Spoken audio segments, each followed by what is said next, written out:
Welcome to From Our Generation, where we uncover the ideas and events that shape the world we live in today. I'm Crom Carmichael. And I'm Mike Hassel. Together we'll explore the past to better understand the present, because history isn't just about what happened, it's about how you think about it.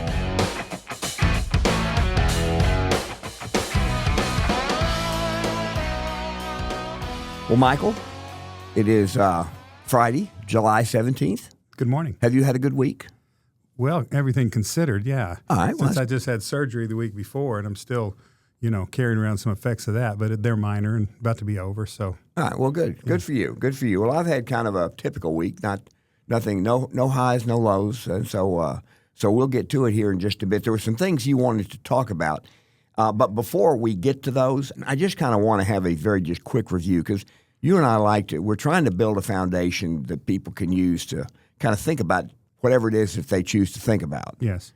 And so we've said before that the 6 pillars that underpin a free and prosperous society, both those things, a free and prosperous society, are sound money, low taxes, low regulations, low levels of corruption, and that's generally speaking. That's just not people stealing, but it's also government and intellectual corruption. Right. Protection of private property, and rule of law, meaning people are treated equally under the law. Right. Those are the 6 pillars. Laws or whatever society does that violates any of those 6 pillars reduces the opportunity for greater freedom and greater prosperity. Yes. It doesn't do it immediately, and so sometimes it's an opportunity cost, so you don't even necessarily see it in that your income doesn't change, but it would have gone up otherwise.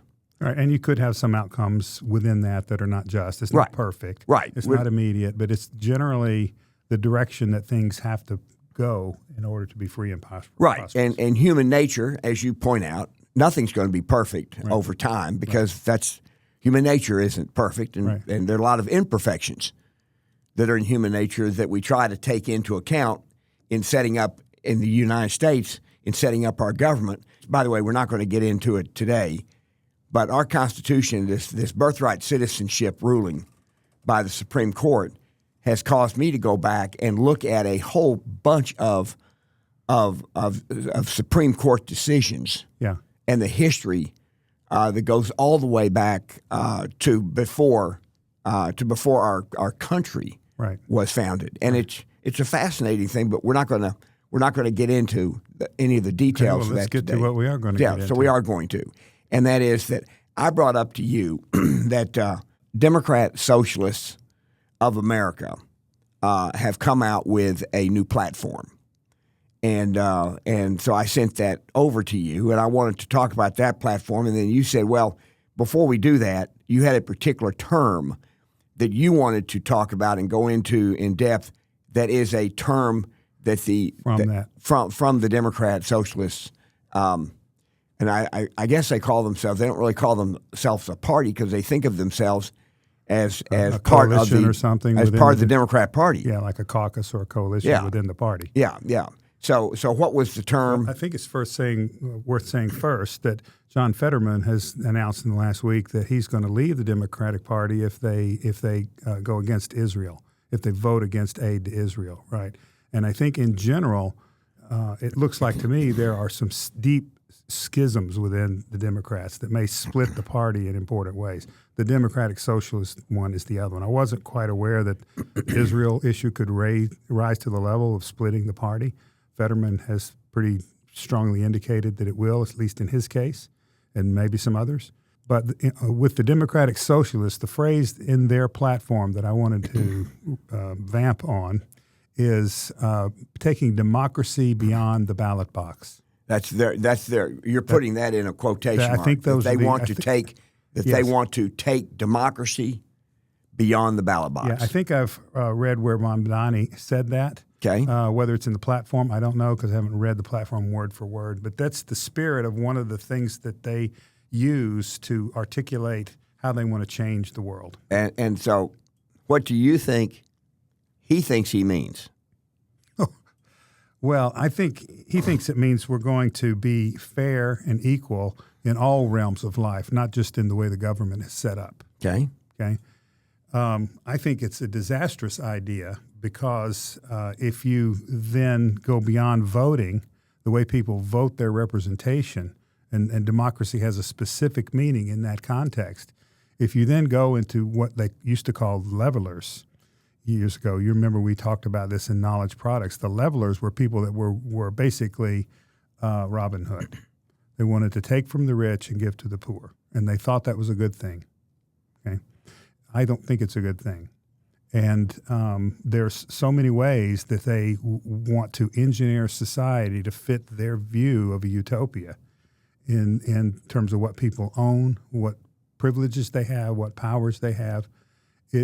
To say that we are going to take democracy beyond the ballot box is not really to spread votes. That's already within the government. Right. You're not changing the way people are represented if you go beyond that. Mm-hmm. It basically requires a very big, powerful government. What do you think to take away from some and give to others? Okay, for his, because he thinks he is one of the most moral people on the planet. I suppose he does. He does. I mean, he says this is a very deep moral issue. Right. And he'll say that that we have the rich, we have he'll say that the government should control the means of production, and he says that from his position, a moral standpoint. Okay. And he thinks there would be no force. He thinks the way that things are set up now. And by the way, before I get to that, I do want to take issue with something you just said. Okay. And that is the way you described Robin Hood. That is a myth. Yes, I think so. I mean, I'm not saying Robin Hood is a myth. I'm saying even the way you described him, because Robin Hood was against the crown. He wasn't robbing the rich. He robbed the government. Okay. And gave it to the people. Okay. So I mean that's a huge distinction. It's a big distinction here. I didn't remember it that way. Well, who was his nemesis? The government, the sheriff of Nottingham. Okay. And so he would steal money from the government because the government was a corrupt. In his day, there was no democracy. There was no representation. And you think that's a good thing? I think Robin Hood's actions toward a corrupt government were just. I think that was just. Okay. But so doesn't that violate one of our pillars that you have the rule of law? Well, you have corruption. You have all kind. The sheriff of Nottingham, they were already violating virtually all of the government itself was already corrupt. violated. Nobody lived under the rule of law. Yeah. The rule of law applied however the government wanted it to. Which is what I'm trying to get to here. Okay. Is that Mamdani says that the government should own the means of production. I've actually seen some of the people who are some of these spokespeople, not politicians, but spokespeople for this Democrat, for the Democrat Socialists, and they'll say the largest corporations should be owned by the government. Well, maybe what this points to is how tenuous the rule of law is. Because the easy thing to do is to say what you have, what you own is unjust, illegitimate, corrupt, and it needs to be taken away. Yeah. You can see this in the media now. Elon Musk got $1 trillion. It's unjust. It needs to be taken away. Right. And just as a self-evident proposition. Right.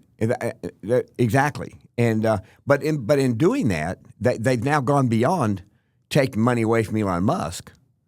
They've now said that the government should own the largest corporations. Now, the Democrat Socialists have said that. Mm-hmm. Yeah. And more. Yeah, and more. But they're and this is interesting. I'm going to do a little quiz here. No, I'm not going to do that. That wouldn't be fair. Yeah. But I'm going to make a statement, and then you tell me whether or not it's surprising to you. Okay. We'll do it that way. All right. Because I didn't know this morning, so I checked. I went and did an AI search. I said, how many businesses are there in America? 33 million. 33 million different entities. I would have aced that quiz, Crom. Good for you. Good for you. I wouldn't have come close to that. I had no idea. Yeah, but I would not have come in the single-digit millions. I would have been under 10 million. Yeah, And so I don't even know what necessarily fits the description, because I think somebody who's a gig worker, who a corporation is a company. I think somebody that might, a self-employed person, and they might be an Uber driver. They might also drive an Amazon truck. Yeah, well, but they earn money on a. You'd have to incorporate. You have to file papers to incorporate as a company. Well, no, companies can be sole proprietorships where you don't incorporate. You do. So I'm not trying to get down into the weeds too much here.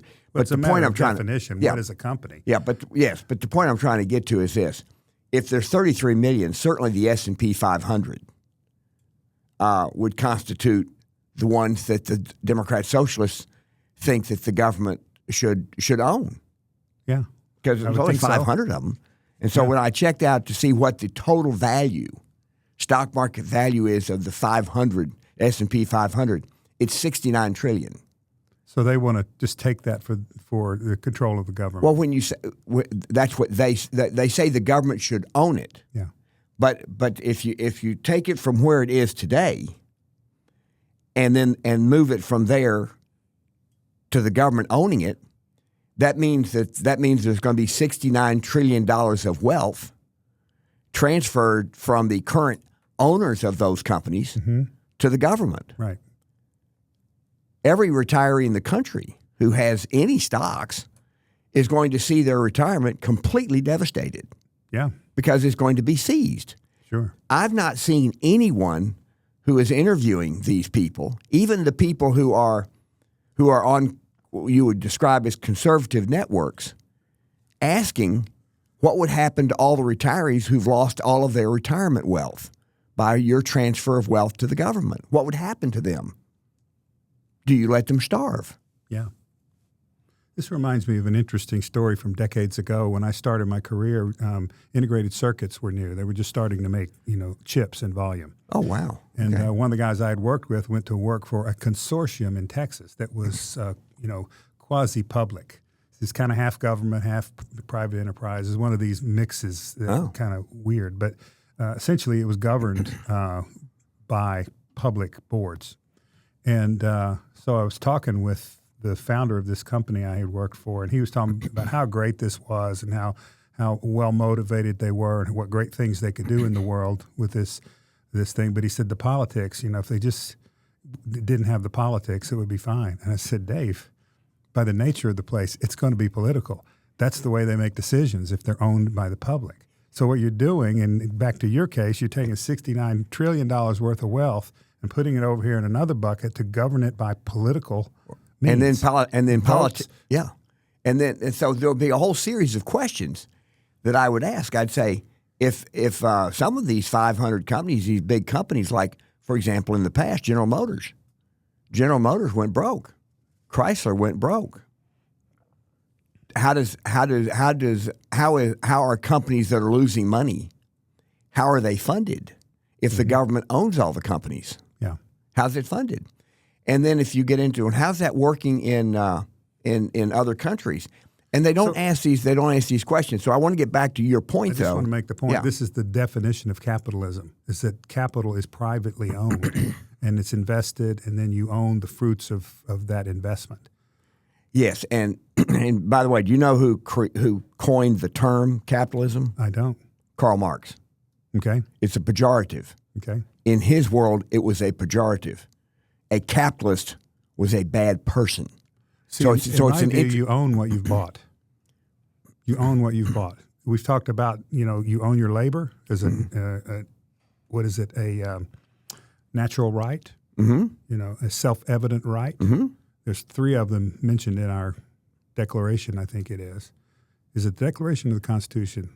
Inalienable rights among these are life, liberty. Declaration. That's the Declaration. Yeah.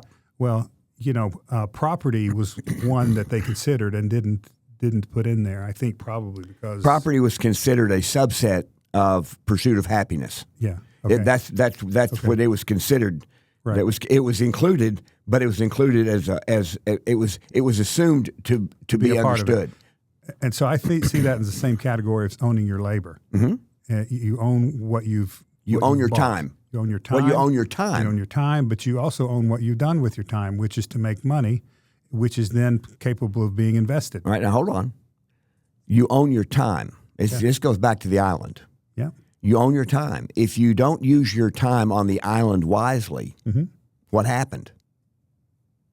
Well, people... You died. No, I'm talking about on our island. I'm not talking about on the island. If you didn't use your time, which is capital, for somebody who has no money, has no savings, what they do have is their time, and how they then spend their time and their effort. And it is how they spend their time. Yeah. You're assuming that they use it in a productive way. That you're making that assumption. Yeah. But if you spend your time in something that produces nothing of value, either to yourself or to someone else, then you've wasted your time. Right. And then the question is, who then pays?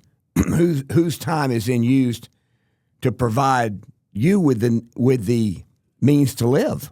Okay, because so the way down in the weeds here, what are we trying to? What's the takeaway from? Well, this gets to the socialists who say this is on their platform: free health care, free housing, a universal basic income that's to pay for your food, free energy, free. When I say free education, I mean all the way from pre-K through college. So everything is free on their platform. Every meaningful thing that a person uses to consume. It wouldn't be necessarily free restaurants, but the food is your food is paid for by your universal basic income. Your housing is free. Your health care is free. Your education is free. So all of these things are free, but they haven't explained where's the resources? Where do they get the resources to provide everything free to everybody? Right. And what I'm saying is that it's like we said on the island. If you don't produce the things you need to live, you die. I mean, this is not some. This isn't rocket science here. There was some liberal was it was kind of funny. It was a big interview. He says, "This is not rocket surgery."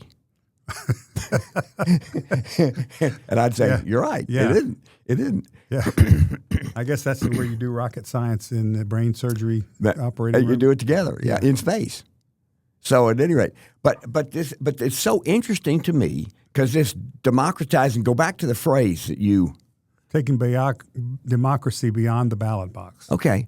So what could that mean? Well, I think it means the things you just pointed to. Yeah. Everything is equal, and I guess democratizing everything. Yeah. And when you have that, we have had places in history in the world where that has been the goal. Russia, under communism, that was the goal. China. That's what they said their goal was. They ended up with a huge state. I guess which is required to have any kind of regime like that. Well, of course. The size of the government. Because your time is not yours.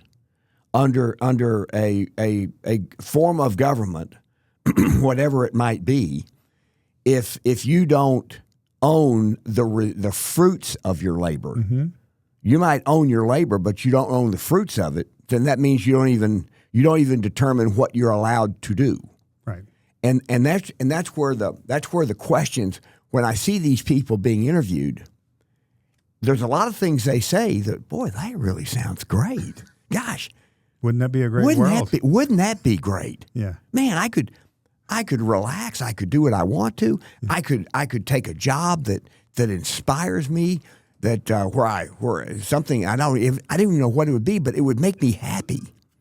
Whatever I do will make me happy. I don't have to choose a job that I don't enjoy going to all the time. Pain, everything. Make everyone love everyone else. Yes, and so what I'm saying is it's really, but the questions that these people are being asked. Fetterman Fetterman has made it very clear that he will leave the Democrat Party, but not over an economic issue. Now he'll say things like some of their ideas make no sense, but he's one of the few Democrats who will even say that. The only other of the Democrats' ideas, Some of the Democratic Socialist ideas. Democrat Socialist idea. Okay. The ones, and these are pretty much the same ones. Now in the House, over 150 Democrats in the House have now coalesced around the idea of defunding, of providing no financial support, actually no support to Israel. Yeah. So that's now over half of the Democrat caucus. Over half of the members of the Democrat Party in the House want to provide no support at all to Israel. That's what Fetterman is reacting to, is that within the House of Representatives, they're now over 150 who have made it clear what their position is. I got it. And to other Democrats besides Fetterman, they will refer to that as, well, we're a big tent. Yeah, and we got to have all types. And we are a big tent, and we allow all views in our tent. Well, now does that sound like? Would you like to be a member of a party that allows all views in the tent? Well, it doesn't make much sense. It reminds me of when are there any views that you're opposed to, that you are personally opposed to? Well, sure, and it should be the case for everybody that they have things they favor and they don't favor.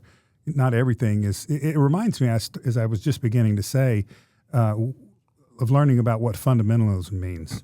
In a religious context, I've always thought a literalist and a fundamentalist is the same thing. Somebody who believes literally everything in the Bible at face value, as opposed to a metaphorical or symbolic or poetic or other, theologic kind of level. Okay. What I learned is that about a century and a half ago, there came to be a big fight about what does it mean to be a Christian? What do you have to believe? Because beliefs were getting so widespread and out of hand, where people were in groups together with folks that believed things that were just unacceptable to them.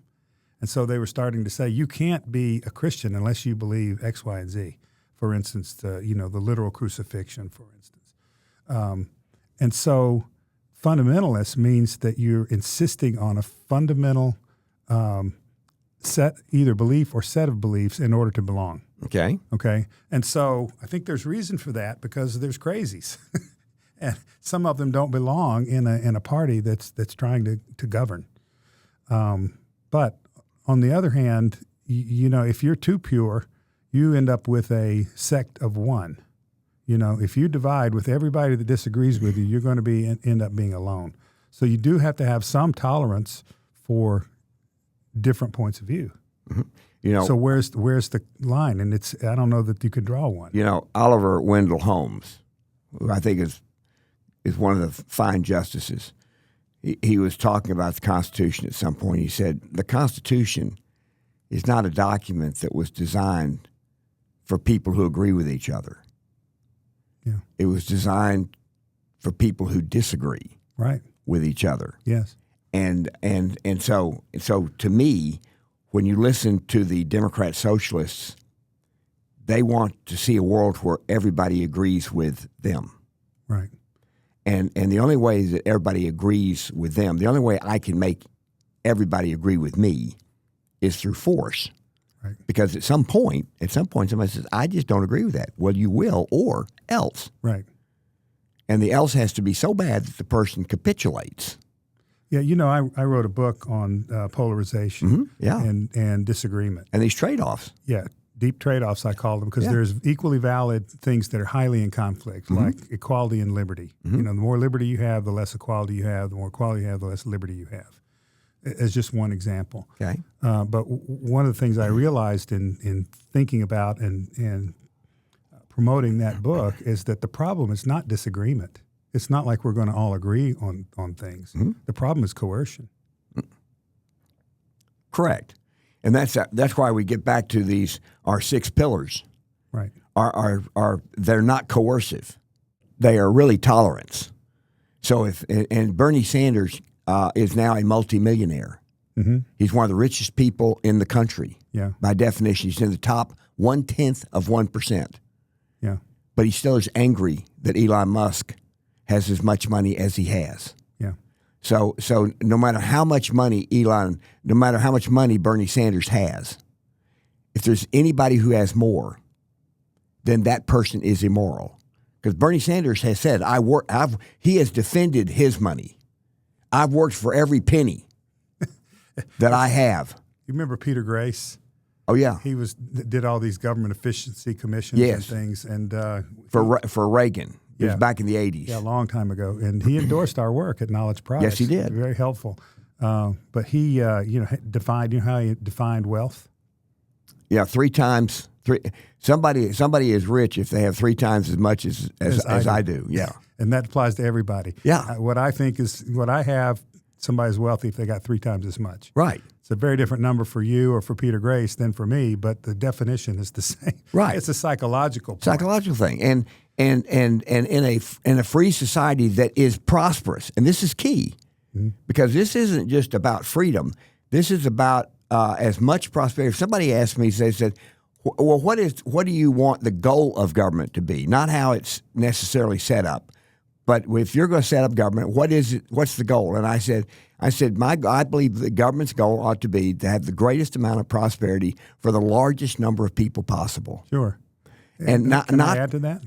Can I add to that? Absolutely. We're not talking about a zero-sum phenomenon. It's not like if you get some prosperity that I have less. Take Elon Musk, for example. It's worth $1 trillion. A lot of people are envious of that. Yeah. And by the way, we could have a whole podcast on envy because sometimes that's at the root a lot of these forces that we're talking about. But for him to be more prosperous actually makes me more prosperous. Sure. I think about the Google guys, for instance. Their prosperity has very much enhanced my life because I can sit down and look up anything Right. in about 5 seconds. Well, all kinds of things that Elon Musk has invented. His companies they've done 2 things. From a consumer standpoint, his customers have benefited mightily. Sure. But his companies, in total, his companies are worth about $7 to $8 trillion, yeah. of which he has $1 trillion of it. Now, a lot of that's because he invested his own money Sure. in some of the companies at the earlier stages. So he owns a larger share Right. of his companies. But he has created, if he has $1 trillion and his total companies are worth $7 trillion, he has created $6 trillion for other people. Yes. Many of them are employees of his companies In terms of who owns that. Even the customers benefit. They may own 0 and they get a car that they really like, or they get a tunnel to make it easy to go to the airport. Of course, yeah. Right. Yeah, but I'm saying that just from the way that the Social Democrats look at it and the way Bernie Sanders looks at it, Bernie Sanders will not acknowledge that Elon Musk has created $6 to $7 trillion of wealth for other people. Right. They won't acknowledge that, and it's their inability or unwillingness to acknowledge it that makes it impossible for them to answer the question. Well, how do you take companies that are currently owned privately by millions and millions of people and make it away owned from them. and make it? How do you take that away from them and give it to the government so that the government owns the company? Do these shareholders get paid? And if they do, we get back to this question. There's $69 trillion of stock market value in the S&P 500. You know, there is a part of the Constitution that says that you can't take something without giving just compensation. Absolutely. The take-case clause. But that applies only if the Supreme Court upholds the language of that in the context that we're talking about. Yeah. And that's why the Social Democrats, in their platform, they want to do away. This is in their platform. They want to do away with the Senate, and they want the Supreme Court and the presidency to report to the Congress. Now, you and I can sit here and look at each other and say that is absolutely lunacy, stupid. Yeah. But that's in their platform, and when they are interviewed, they defend it. And the people who are interviewing them, this is what's frustrating for me, is people who are interviewing them do such a terrible job of then follow-up questions because the ideas are so preposterous that it's difficult. So you have to plan. But it's so shocking to me. It takes you have to step back and take in the enormity of it. I'm not sure I would ask great questions if I just encountered it. Well, that's what I'm saying, that you have to think. You have to now think, okay, well, what am I going to ask to poke holes in this thing? Or at least show that these people haven't thought it through. Yeah. Because they might say, well, have you really, and this is the type of question that they're getting now. Well, have you really thought that through, what that means? Oh, yes. Yes, we've thought that through, and it'll mean a much fairer, more just society. So that's their answer, rather than asking, okay, well, retirees and pension plans, government pension plans that will pay for the retirement benefits of government employees are invested in these 500 companies. So let me ask you this. How far do you think they're likely to get with this? This is a great question because right now they are absolutely on the ascendancy in the Democrat Party. Winning elections? Winning primaries. Mm-hmm. Now, they haven't won elections yet. Well, Mamdani won a general election. Fair enough. And the Democrat socialist who didn't run as a Democrat socialist, who won the governor's race in Virginia and New Jersey, they're governing like Democrat socialists. Yeah, they ran as moderate moms. Yeah, that was what they said. Yeah, they identified as moderate moms. Okay. So, but they're not governing that way. The ones that are now running on Democrat socialists, are winning Democrat primaries. Got it. And they will, and a number of them will end up winning in November because the districts, they beat an incumbent Democrat. They beat incumbent Democrats who'd been in there for like 20 or 30 years. Right. And so they will become a member of Congress. So there will be, I would say after this election, there will be at least 10 Democrat socialists. But here's my problem, Michael, is you can't find any big name Democrat who will criticize. Hakeem Jeffries will not criticize Democrat socialists. He says they're part of our coalition. Well, this is back to the point I was trying to raise earlier, that you could see a schism within the party. Schism may be not the right way to say it, but if they have such a small margin, and so do the Republicans. They've only got a few votes to lose. It's so evenly divided. They can't do without that voting bloc, so they don't confront them. They don't renounce them. I think I understand why.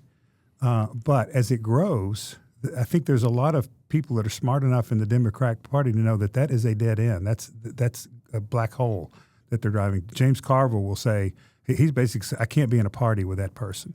It's a fundamentalist, back to our discussion of fundamentalism. But then what is he? I cannot be in a party I know with that. But then what does he say almost immediately after that? But I won't be a Republican. Sure. Okay, so that's been his rule all his life long. So okay, so my point is stranded. Is that, well, does he really mean the first part?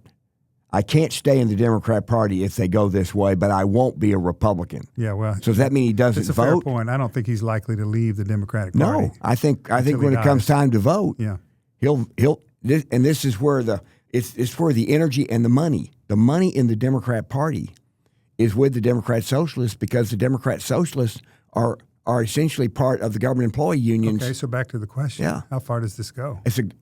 You and I will be able to address that better after the midterms, but we are in a very, in my lifetime, we've not been faced with a force with this much money behind it that is essentially trying to destroy. It says our constitutional republic is not well organized. Do you want to attempt a prediction of how it's going to play out? It won't play out in this midterm, but if the Democrats, I will say this, I'm going to predict this. If the Democrats win the presidency in 28, the House and the Senate, I predict they will do the following things.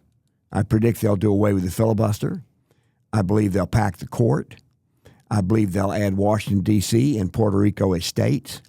And I believe that they will pass a national law that makes election law across all 50 states to be similar to the election laws of California today.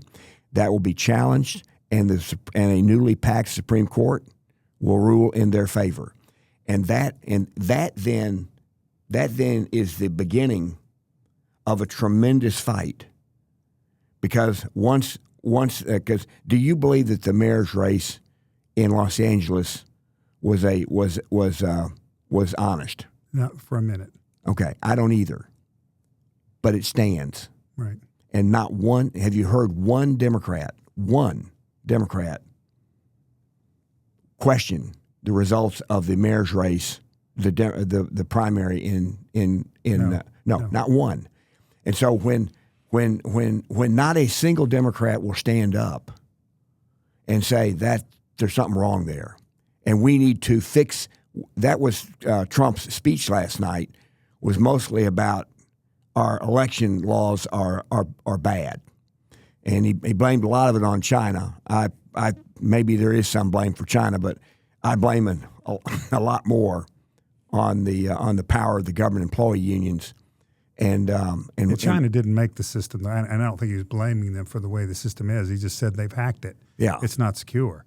Well, so there's a capacity for them to make a lot of trouble, a lot of mischief. But the mischief will have a lot of people, a lot of groups in the U.S. that are supportive of that same outcome. In other words, who are aligned with China's interests. Well, if you're an enemy of the U.S., either Russia or China or North Korea, a good way to pursue your goal is to get people to not believe in elections. Right. Believe right. that they're not honest. Right. And would you say, Michael, that the people who oppose our constitutional republic are aligned with the communist Chinese, who want to do away with the presidency, make it subordinate to the House, make the Supreme Court subordinate to the House, and do away with the Senate? This is their platform. I mean, so this isn't. They're hostile to our socio-political order, as it has been since the founding. Right. Yeah. So are the communist Chinese. There's many ways they're aligned and similar, probably a bunch of ways that they're different. But they're alike in hostility to the constitutional order. And they want to, and they want to. So these, what I'm saying is that their goals are the same, or at least their goals lead to a place where of massive government control in the U.S. So what I'm saying is that if no Democrat, if not a single Democrat, is willing to stand up and say that those elections in Los Angeles were bad, then why wouldn't the Democrats pass a law requiring all elections to be held by those rules? Why wouldn't they do it once they get the power to do it? Because then it means it's almost impossible to defeat them in an election. Yeah, I think this is one of the reasons that Trump has escalated this issue of the SAVE Act, because this is sort of ground zero of the competition between the parties, of the conflict between the parties. Yeah. Because the Democrats think that the Republicans are taking over elections, that Trump is trying to take them over, put in rules that permanently disadvantage them.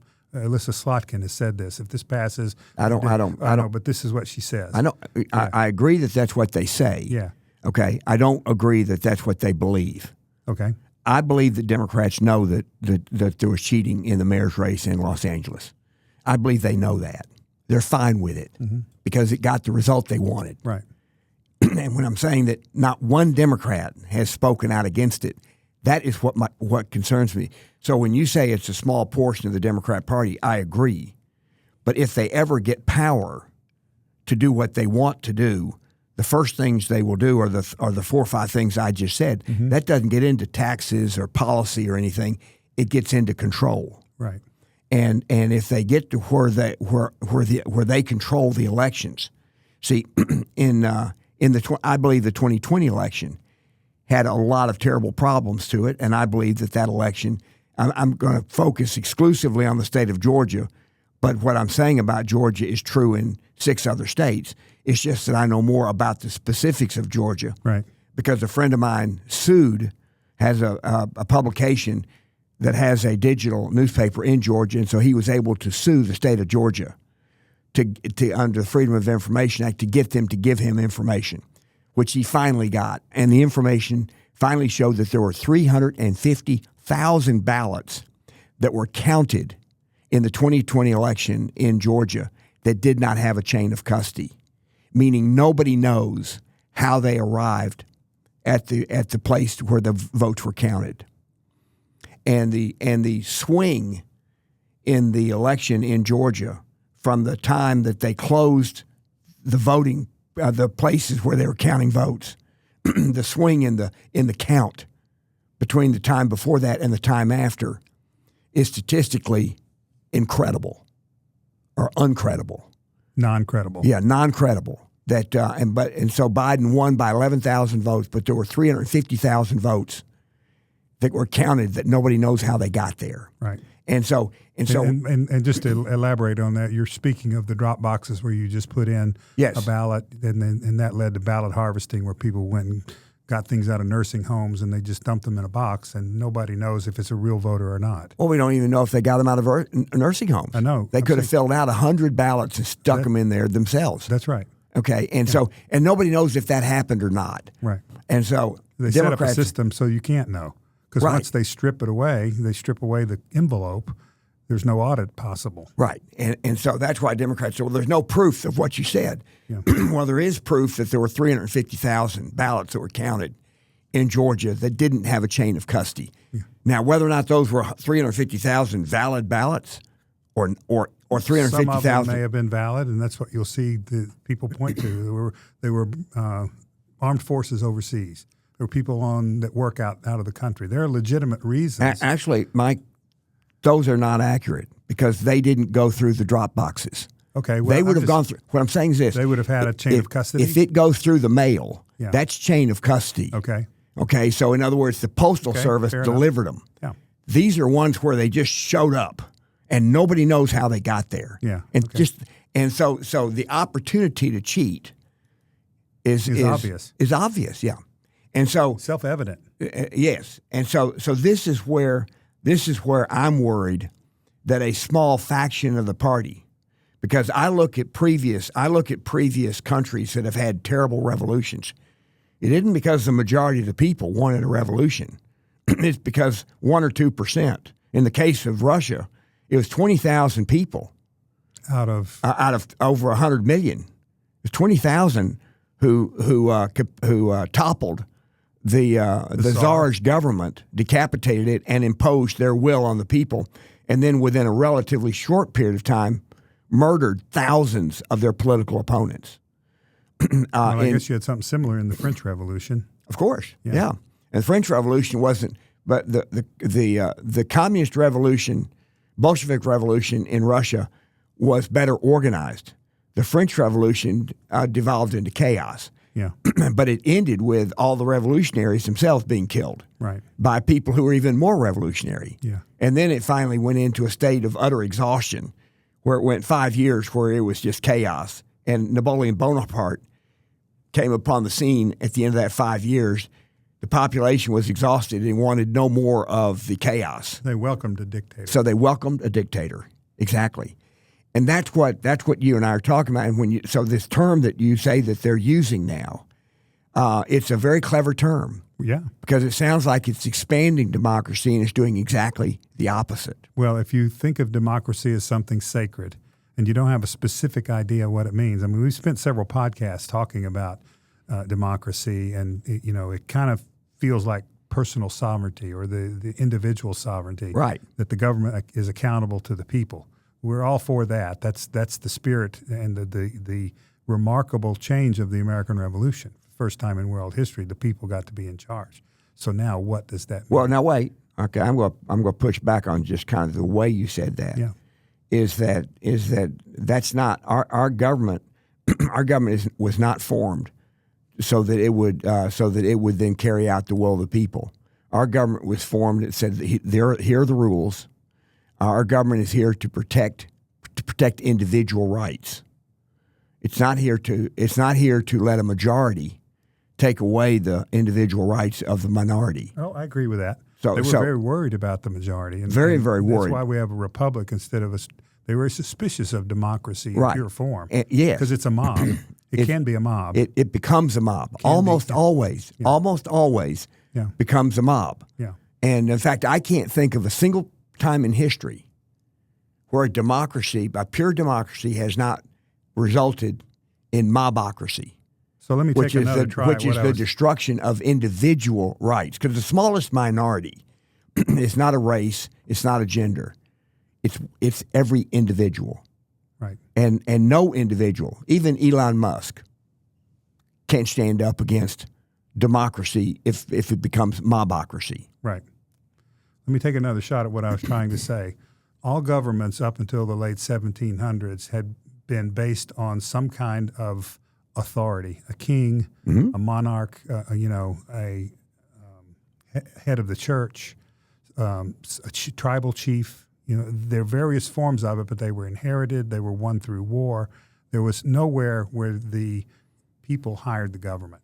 That was the radical transformation of the American Revolution, is that the government wasn't seen as a master, but it was hired under certain rules. Under rules, exactly. They knew the potential problems with it. Yeah, and the Social Democrats don't like those rules. Right. What I'm saying is they don't like the way the rules constrict what they want to do. Right.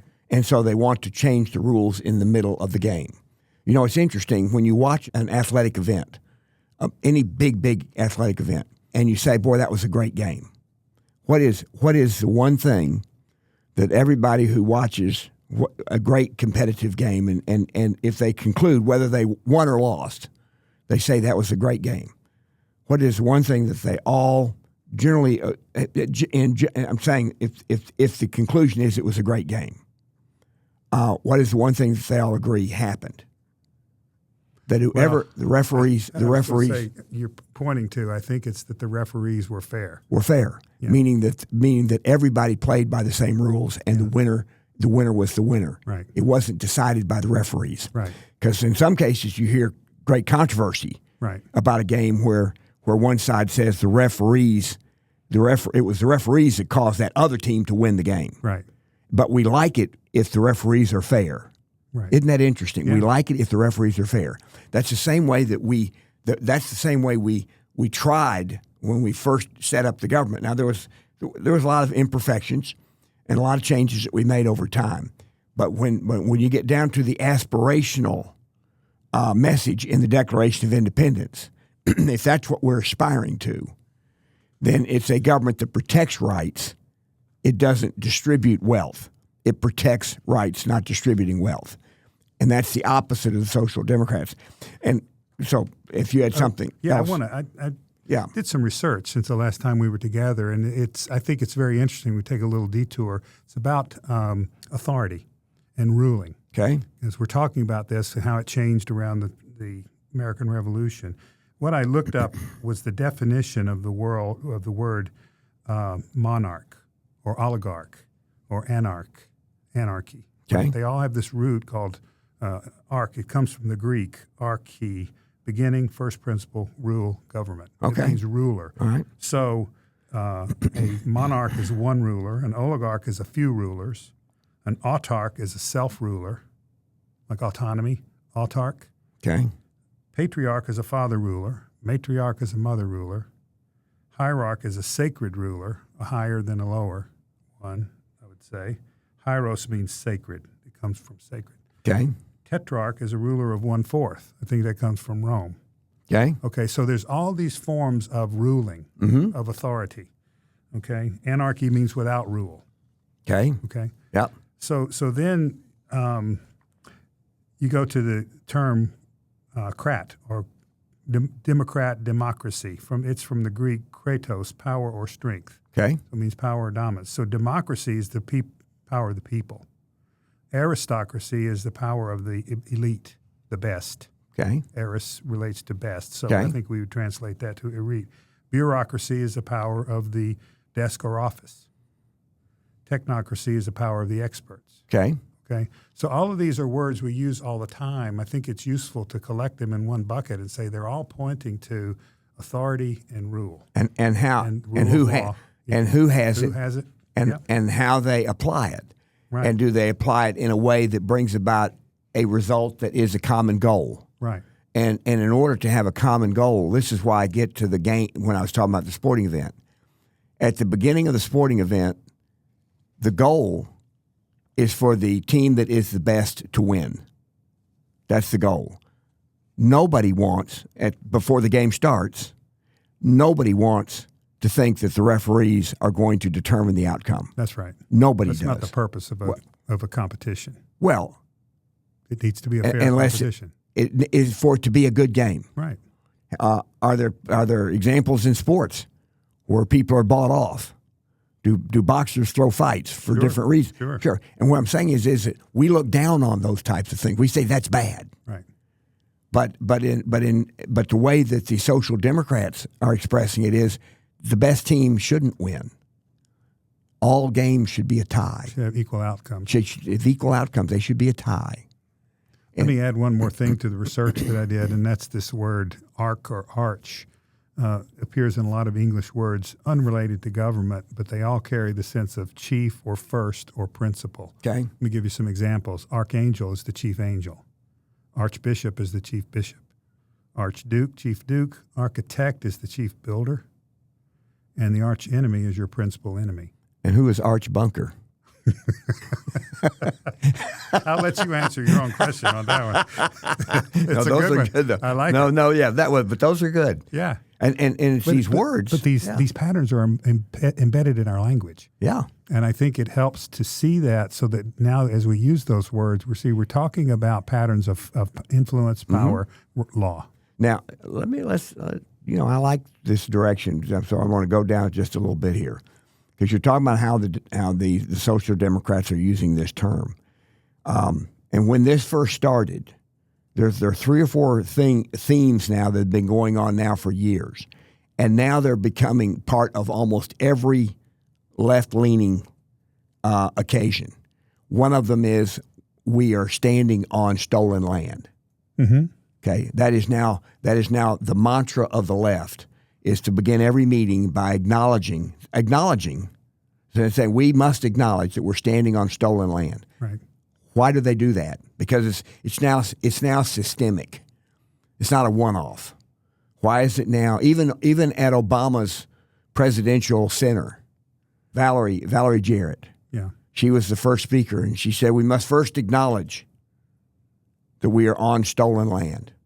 Well, the explanation that comes quickly to me, is that this is a way of anchoring their work, their discussions in a worldview that the world is divided between the oppressed and the oppressor. Okay, and the current and taking a step further, and the current way that we are governed is immoral. Yeah, because it's a governance of the oppressor.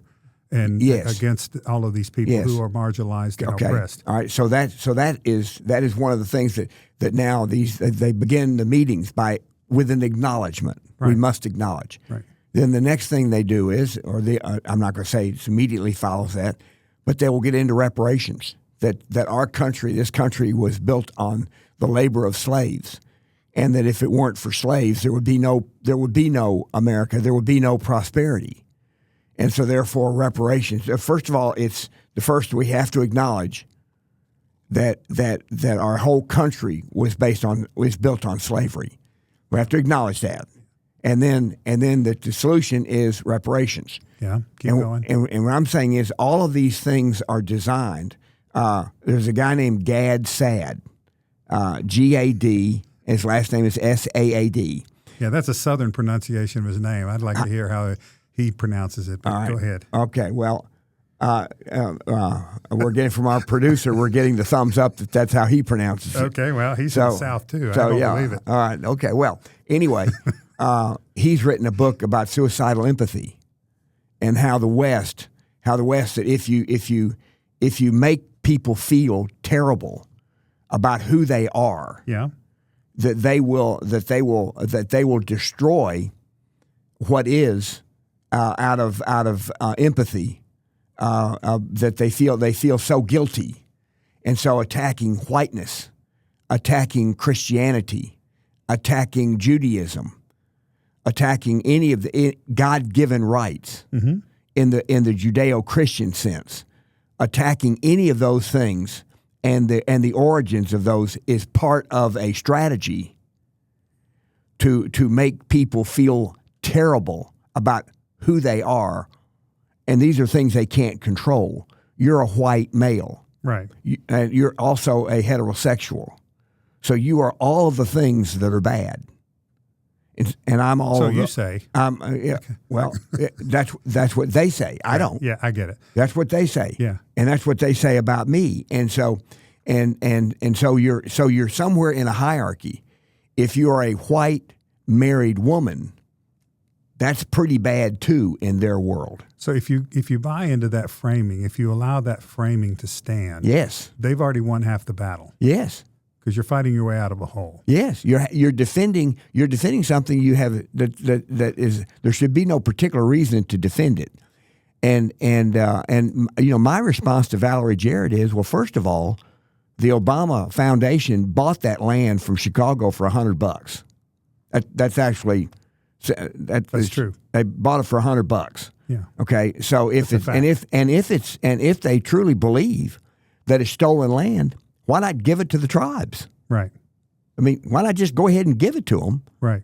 And let them do with that building whatever they choose.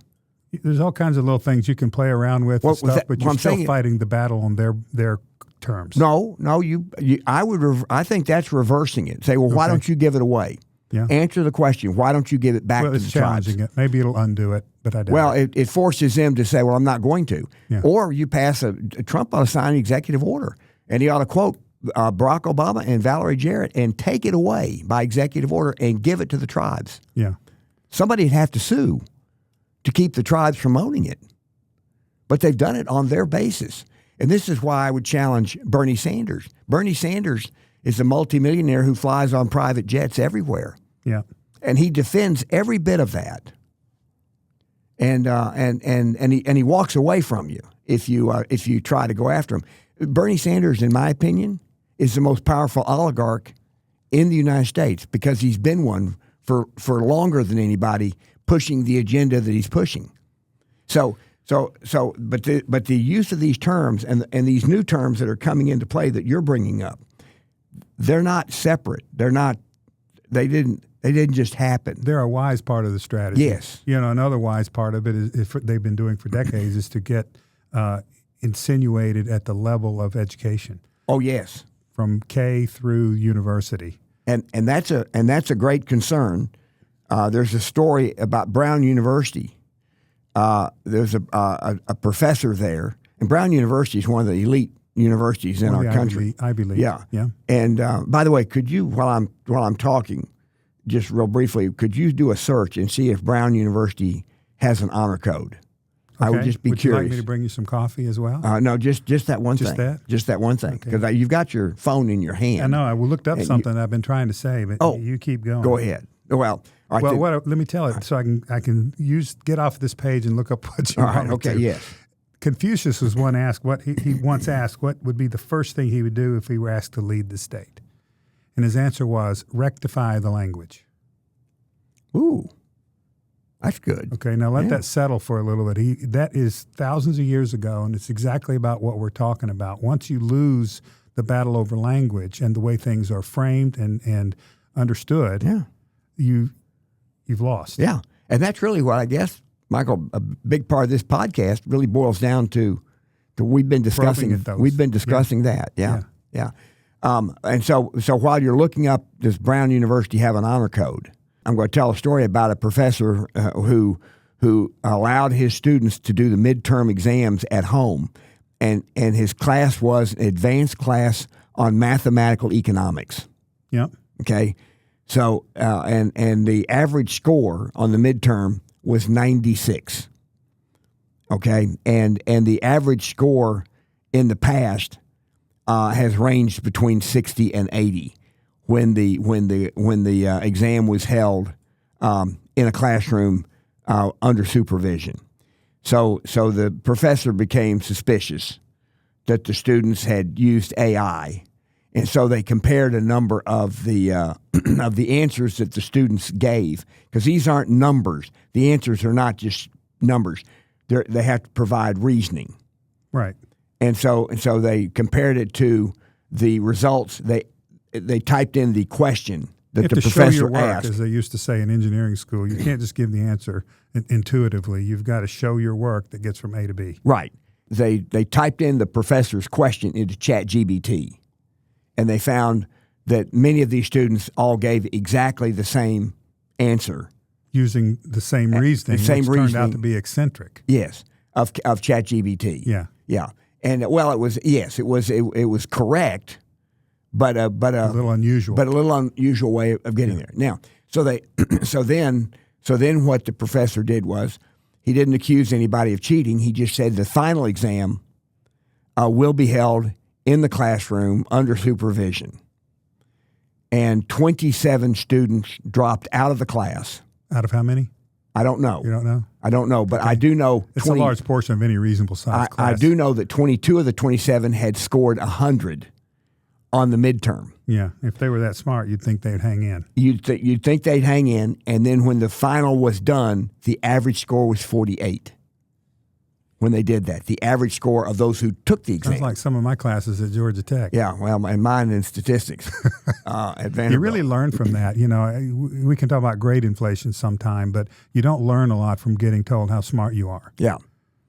No. Getting an A and having your head patted and back rubbed. Unless you really deserved it. Well, unless you deserve the A. That's their argument, that they're also smart now. No, but if everybody makes an A, yeah. That if there's general grade inflation, then clearly not everybody's brilliant. You learn from bad grades. Yeah. Okay. Fair enough. So at any rate, so then that kind of, for me, I looked at that, and if Brown University. So what I don't know is, well, what did Brown University as an institution do about this? Yeah. And if they did nothing, then that means that Brown University they might say, well, you shouldn't have done that. But if there's no penalty for it, then they're okay with it.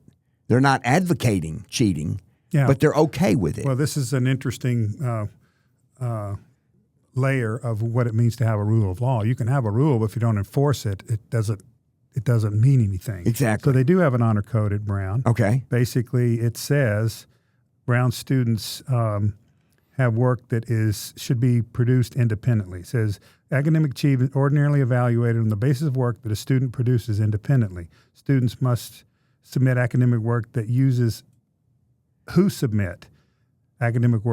others' ideas, words, research, or images without proper attribution and documentation are in violation of the academic code. Okay. Okay. All right. So that's pretty clear. So, but there's an interesting couple of wrinkles with this, and I have a couple of examples in the past.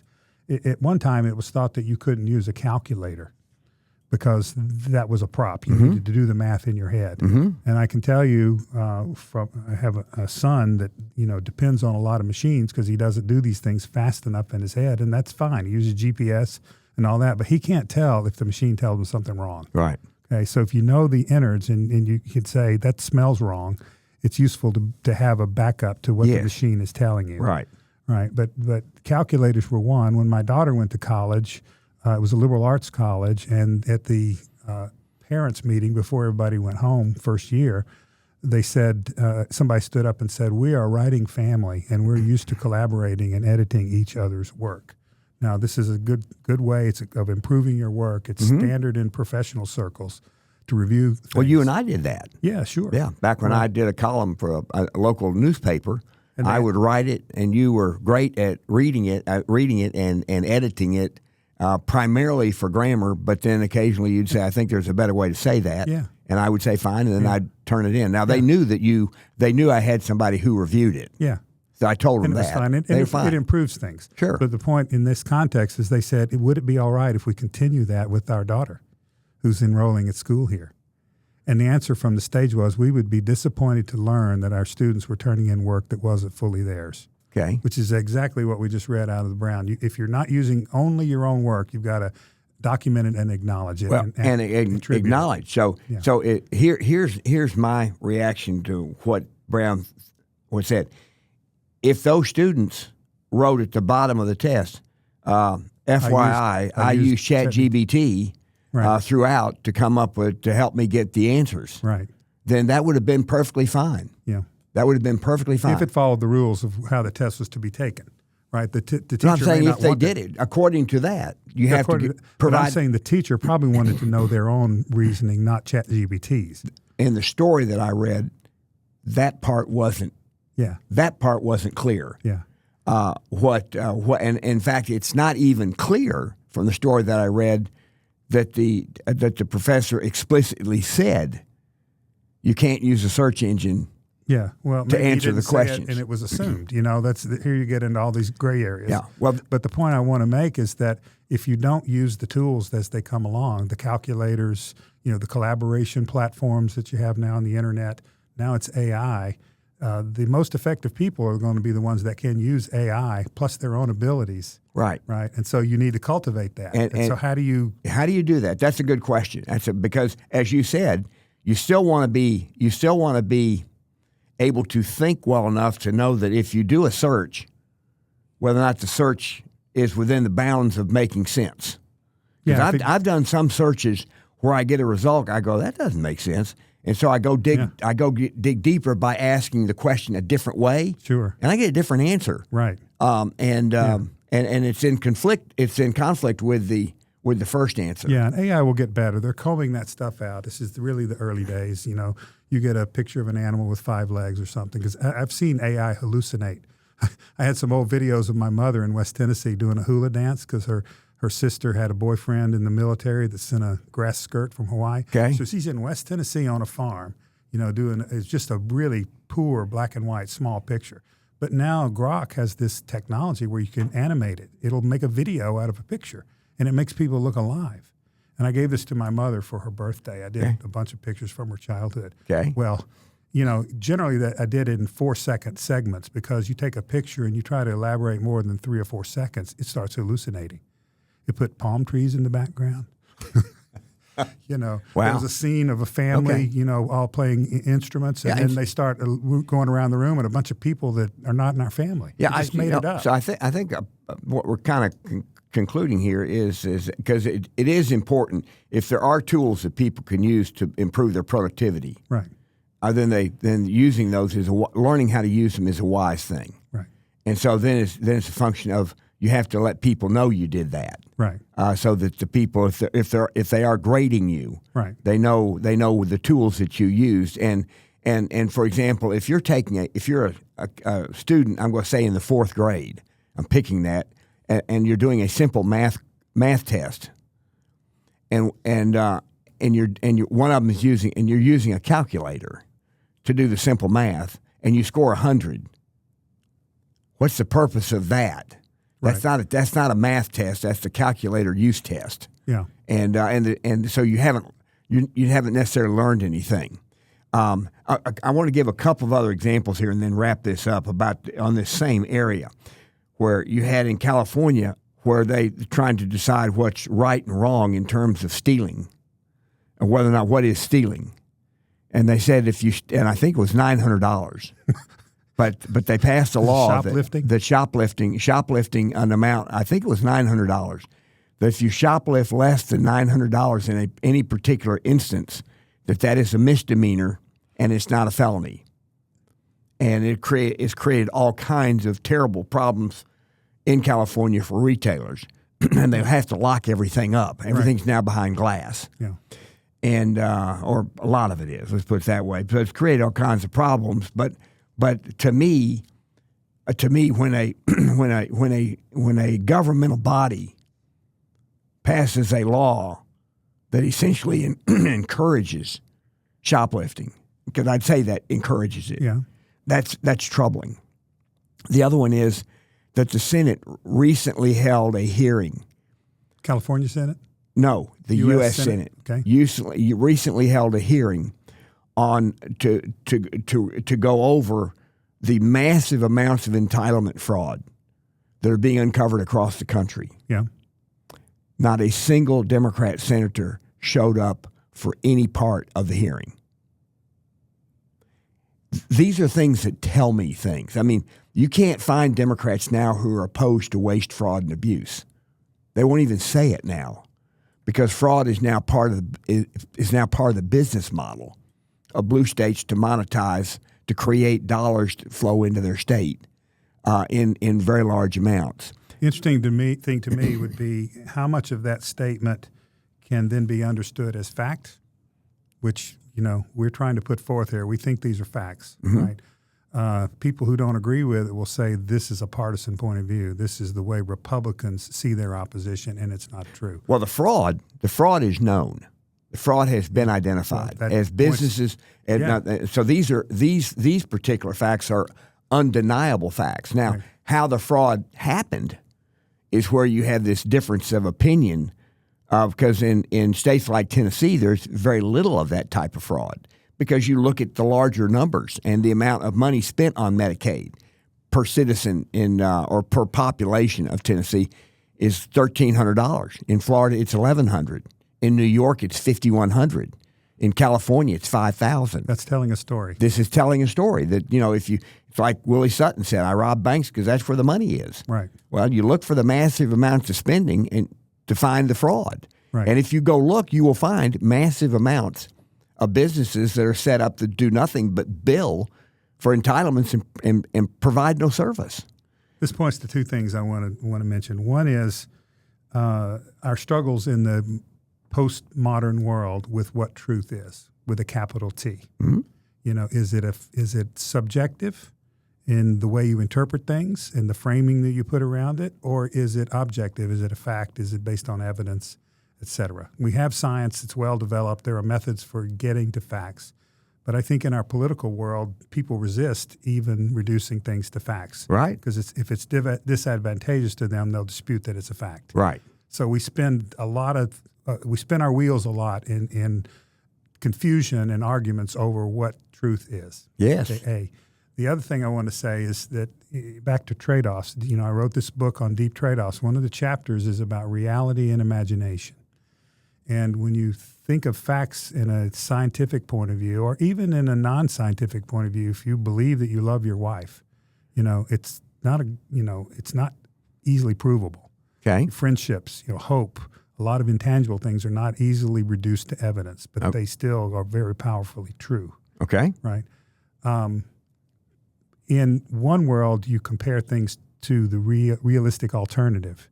In another world, you compare it to its ideal, right? An imaginary ideal. And I think that's part of what's going on as the Democratic Socialists are imagining a better world, insisting that it's available and possible. You and I would say it's not realistic. It's not possible. It's a fantasy, and it's a dangerous fantasy because it's going to wreck what we do have in the real world. Right. It destroys what we have. And I appreciate what you just said, because I want to take it back to our very first two episodes on From Our Generation. Our very first two episodes was we put the first episode we put one person on an island and gave them all the things, all the natural resources they needed to survive were on the island, but he had to work in order to turn them into things he could consume to survive. Yes. And if he didn't spend his time wisely to convert those natural resources into consumable items, he died. And then we took the island on the next stage with 10 people on the island, and we showed how they could interact. And we showed mathematically how people's living standards improved by defining living standards as being able to consume, produce as much in less time, right, as before. So we went through all that, right, and to try to establish that these are truths that you can't really dispute logically, right. And then everything after that is, as the world becomes more complex, and money and all these, and it just becomes more complex. Well, exactly. I was going to say the thing I like about that is it strips away a lot of the complexity of the modern world and depicts a reality that's pretty easy to understand. Right. Once you see the logic of what it must be like in a world with these limitations at this primitive stage, it's a view of reality that is underneath what has been constructed atop it. Right. And then it allows you, when somebody says, well, the government can provide all these things for free, it provides you a context to say, is that possible? Well, it gives you a better BS meter. Yeah, but at the end of the day, is that even possible? Right. For example, if the one person on the island woke up one day and said, I am the government, and the government will provide me all of these things, and I will not move from this spot. Well, he can decree that, and in a few days he's dead because he produced nothing. Yeah. But the government. Well, Michael, we're going to wrap it up here. Thank you for being with me today, and I hope our listeners found our rambling around about these topics of social democracy and whatnot. And these words. Hope they find it useful. Okay. Bye.